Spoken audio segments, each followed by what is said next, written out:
আসসালামু আলাইকুম। তো কেমন আছেন সবাই? আশা করি সবাই ভালো আছেন। আজকে আমরা এরকম একটি মিনি অ্যাম্প্লিফায়ার তৈরি করব।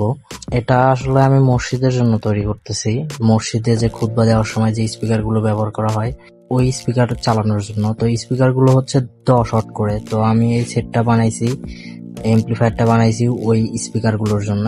যেহেতু 10 ওয়াট করে স্পিকার, সেহেতু এই সেটটাই আসলে ওইটার জন্য পারফেক্ট। চলুন দেখে আসি সেটটা কিভাবে তৈরি করা যায় এবং সাথে কি কি প্রয়োজন হয়। সেটটি তৈরি করার জন্য আমাদের প্রথমে লাগবে হচ্ছে এরকম একটি ট্রান্সফরমার, যেটা হচ্ছে 12-0-12। আপনারা চাইলে 0-12 ব্যবহার করতে পারেন। যেহেতু বাজারে 0-12 পাওয়া যায় না, তাই আমি 12-0-12 নিয়েছি। এরপরে দরকার হবে আমাদের মেন এমপ্লিফায়ার বোর্ডটি। তো এই বোর্ডটির মডেল হচ্ছে DX0809। মডেলটা কিন্তু এখানে লেখা আছে। এখানে যদিও 60 ওয়াট লেখা আছে, আসলে কিন্তু এটা 60 ওয়াট দেয় না। সর্বোচ্চ আপনি 2 চ্যানেল থেকে 40 ওয়াট পর্যন্ত আউটপুট পাবেন সর্বোচ্চ।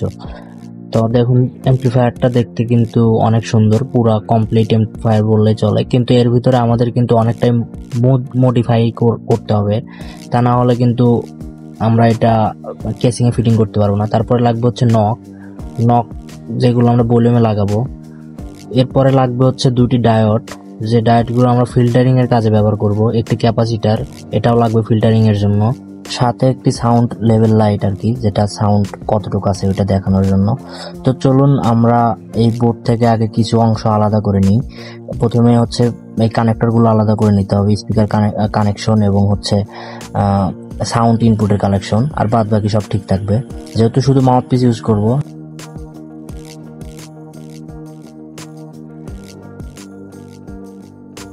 কিন্তু খোলা হয়ে গেছে পুরোপুরি। তো ভিডিওর মধ্যে আমার বিড়ালটা চলে এসেছে, তার জন্য আমি দুঃখিত।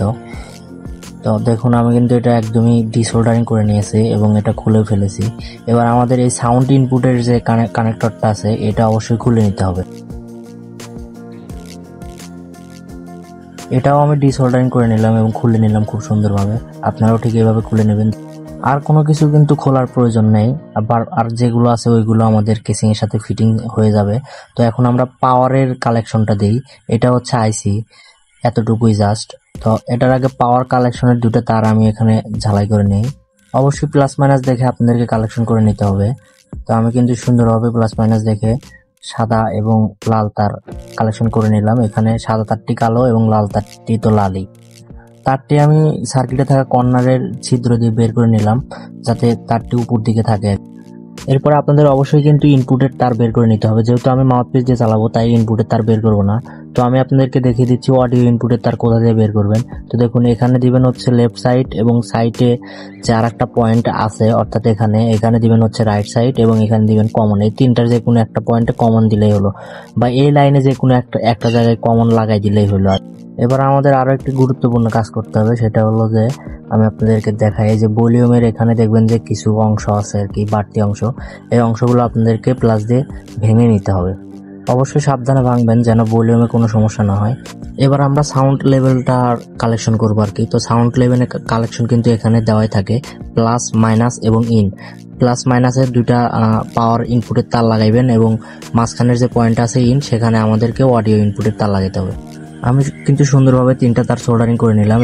এবার আমরা ভোল্টেজ ফিল্টারিং করব। ভোল্টেজ ফিল্টারিং করার জন্য আমাদের ডায়োডের 2টি প্লাস প্রান্তটা আছে, সেই প্রান্ত 2টাকে এক জায়গায় মোড়াই নিতে হবে, অর্থাৎ সাদা অংশের 2 মাথা এক জায়গায় মোড়াই নিতে হবে। এরপর এটা আমাদের কিন্তু ক্যাপাসিটরের, দেখুন এই যে এটা হচ্ছে মাইনাস পয়েন্ট এবং এটা প্লাস পয়েন্ট, তো প্লাস পয়েন্টের সাথে সংযোগ করে নিতে হবে। তো আমি এটার সাথে সুন্দরভাবে সংযোগ করে ঝালাই করে নেই। এবার ট্রান্সফরমার যে 2 প্রান্তের তার আছে, ডায়োডের 2 মাথায় ঝালাই করে নিতে হবে।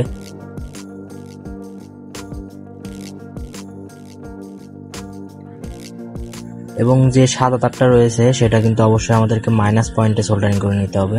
তো দেখুন, আমি কিন্তু সোল্ডারিং করে নিয়েছি, এবং ভালোভাবে সোল্ডারিং করে নেবেন যেন খুলে না যায় আর। এবার সার্কিট বোর্ড থেকে আমাদের স্পিকারের কালেকশন করে নিতে হবে। তো চলুন স্পিকারের তারগুলো আমি এখানে সোল্ডারিং করে নিই। 2টি স্পিকারের জন্য কিন্তু আমি 4টি তার এখান থেকে বের করে নিয়েছি, প্লাস এবং মাইনাস। এবার এখানে সাউন্ড লেভেলটি লাগিয়ে নিব। শুধুমাত্র ইনপুটের তারটি আমাদের সার্কিটের সাথে সংযোগ করতে হবে, যেটা হচ্ছে মাঝখানের তার আর কি। তো আমি যেহেতু হচ্ছে মাউথপিস ব্যবহার করব, সেহেতু আমার এটা লাগাইতে হবে হচ্ছে এই মাউথপিসের ভলিউমের সাথে।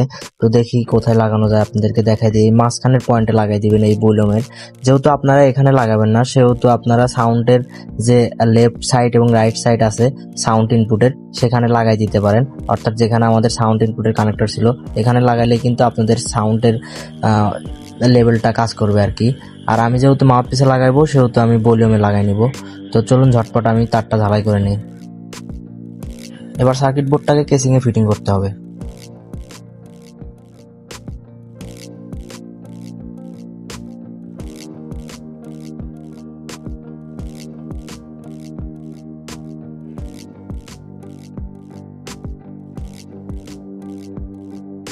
বোর্ডটা কেসিংয়ে ফিট করা শেষ এবং সাউন্ড লেভেলটাও কিন্তু আমরা কালেকশন করে নিয়েছি ট্রান্সফরমার সাথে।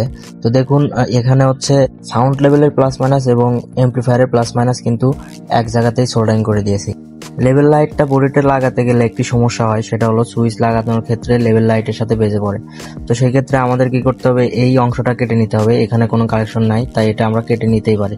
তো এটা আমরা কেটে সুন্দরভাবে লাগাই নিব এবং সুইচটাও এখানে কালেকশন করে নিব। কিছু ভিডিও ক্লিপ ডিলিট হয়ে যাওয়ায় পুরোপুরি আপনাদেরকে দেখাইতে পারলাম না। তো দেখুন আমি কিন্তু ভলিউম সহ বাদ বাকি যা ছিল সবকিছু সুন্দরভাবে কালেকশন করে নিয়েছি। এবার শুধু আমাদেরকে ক্যাপাসিটারে একটু ঘাম দিয়ে সিস্টেম মতো লাগাই নিতে হবে। পিছনে কিন্তু স্পিকার কানেক্টরও লাগাই নিছি। তো আশা করি কালেকশনগুলো আপনারা দিতে পারবেন। তো এবার একটু লাইন দিয়ে চেক করা যাক যে আসলে এটা কাজ করতেছে কিনা। তো দেখুন এটা কিন্তু কাজ করতেছে সুন্দরভাবে। তো আমি গান বাজিয়ে দেখাইতে পারতেছি না, কারণ হচ্ছে কপিরাইট দিবে। তো এই ছিল আজকের ভিডিও। ধন্যবাদ সবাইকে। আমার চ্যানেলটি সাবস্ক্রাইব করে পাশে থাকবেন।